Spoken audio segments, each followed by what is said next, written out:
Steel plant పరిస్థితి రోజు రోజుకు దిగజారిపోతుంది. ఉద్యమం చేపట్టి 1300 రోజులు దాటినా కార్మికుల సమస్యలు పరిష్కారం కావడం లేదు. ఓవైపు బొగ్గు కొరత, మరోవైపు అప్పులకు వడ్డీలు పెరిగిపోతుండటంతో స్టీల్ ప్లాంట్ కష్టాలు మరింత తీవ్రమవుతున్నాయి.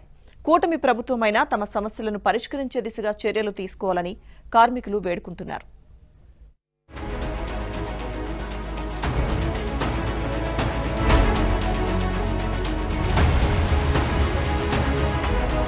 విశాఖ స్టీల్ ప్లాంట్ ఉద్యమం 1300 రోజులుగా కొనసాగుతూనే ఉంది.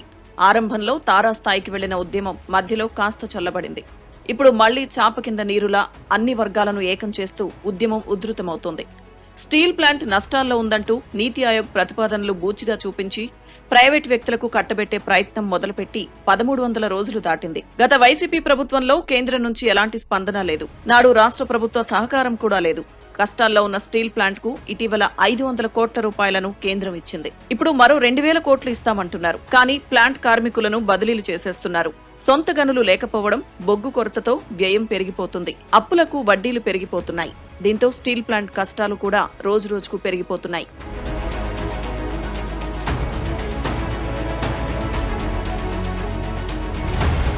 ఓసారి స్టీల్ ప్లాంట్ ను సెయిల్ లో మర్జ్ చేసే ఆలోచన దిశగా అడుగులు వేస్తున్నామని చెబుతున్నారు. మరోసారి కొంత భూమి అమ్మి అప్పులు తీర్చి చక్కదిద్దాలని ప్రయత్నాలు చేస్తున్నామని అంటున్నారు. స్టీల్ ప్లాంట్ ను ఎట్టి పరిస్థితుల్లోనూ ప్రైవేట్ పరం చేయనివ్వమని ముఖ్యమంత్రితో సహా అందరూ చెబుతున్నారు. కానీ ఎందులోనూ ముందడుగు పడటం లేదు. ఈలోపే ప్లాంట్ పరిస్థితి రోజు రోజుకు దిగజారిపోతుంది. దీంతో మొన్నటి వరకు సైలెంట్ గా ఉన్న ప్లాంట్ ఉద్యమం మళ్లీ ఊపందుకుంటోంది.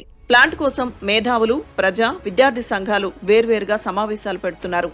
ర్యాలీలు నిర్వహిస్తున్నారు. నిరసనలు చేస్తున్నారు. ఉక్కు ఉద్యోగులు సైతం బయటకు వచ్చి మద్దతిస్తున్నారు. కూటమి ప్రభుత్వమైనా తమ కష్టాలు తీర్చే దిశగా చర్యలు తీసుకోవాలని ఉద్యోగులు, కార్మికులు, కార్మిక సంఘాలు కోరుతున్నాయి.